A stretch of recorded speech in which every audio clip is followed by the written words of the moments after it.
C'est Rick. Aujourd'hui, il est dans le désert. Non, pas en safari. Je voulais juste voir combien de temps il tiendrait sans aucune ombre.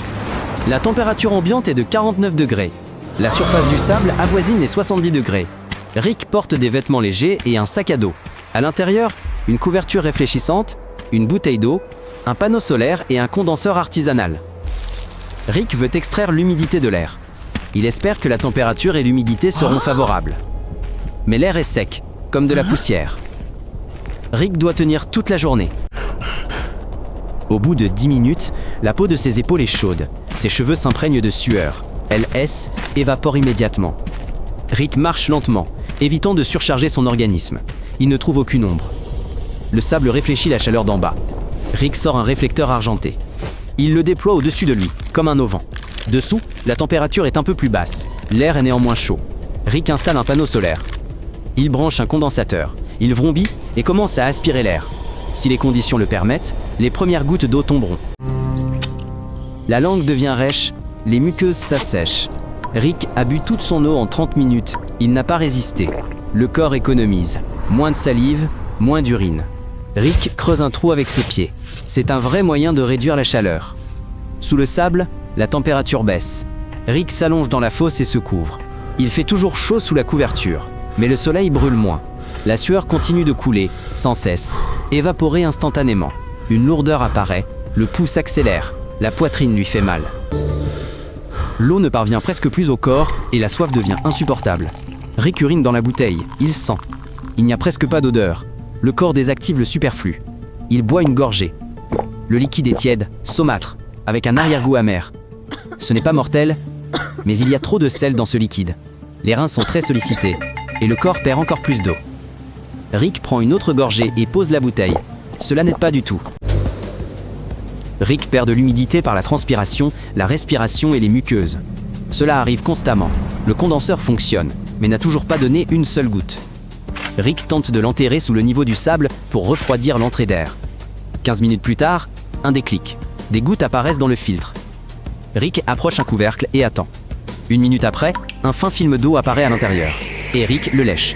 Le condenseur continue d'aspirer l'air. Le panneau maintient la charge et Rick reste dans le trou et attend. Le soleil monte. Ses rayons transpercent le tissu. L'humidité au dos agit en lentille, amplifiant la brûlure.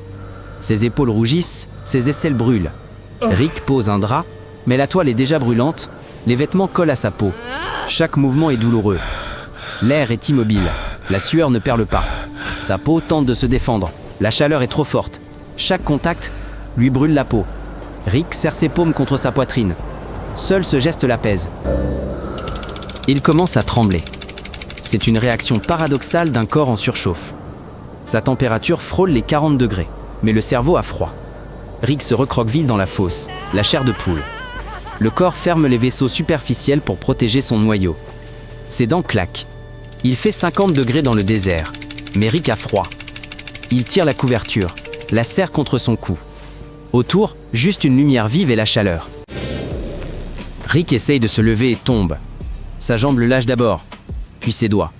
Ce sont des crampes. Les muscles se contractent seuls, son ventre tire vers le bas.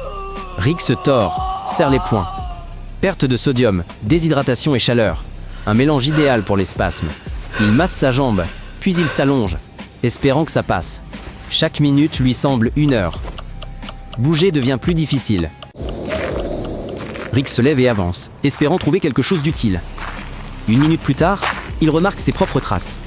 Le sable est partout identique, sans repère. Rick tourne en rond. Il trace une flèche dans le sable. Guess éloigne, puis y revient. La panique monte. Rick respire plus vite. Sa tête bourdonne. Ses pensées s'embrouillent. Il est difficile de suivre le temps. Il s'assied, ferme les yeux et rêve de chez lui. Rick tombe sur un énorme rocher. C'est déjà ça. Il s'allonge à côté pour se rafraîchir. Mais la surface est brûlante. Rick serre le côté à l'ombre. Ce n'est pas froid, mais au moins ça ne brûle pas. La pierre l'apaise. Rick s'immobilise et respire calmement. Il presse sa joue et ses lèvres gercées contre le rocher. Sa langue est très gonflée. Rick respire fort et vite. Son cerveau manque d'oxygène malgré sa respiration rapide. Un léger vertige devient une douleur pulsatile. Rick s'affaisse de nouveau sur le sable. Le condenseur est prêt. Quelques gouttes se sont formées. Il boit prudemment. Il avale lentement. Il semble que tout ira bien pour lui aujourd'hui. Soutenez-le en vous abonnant à la chaîne. Salut!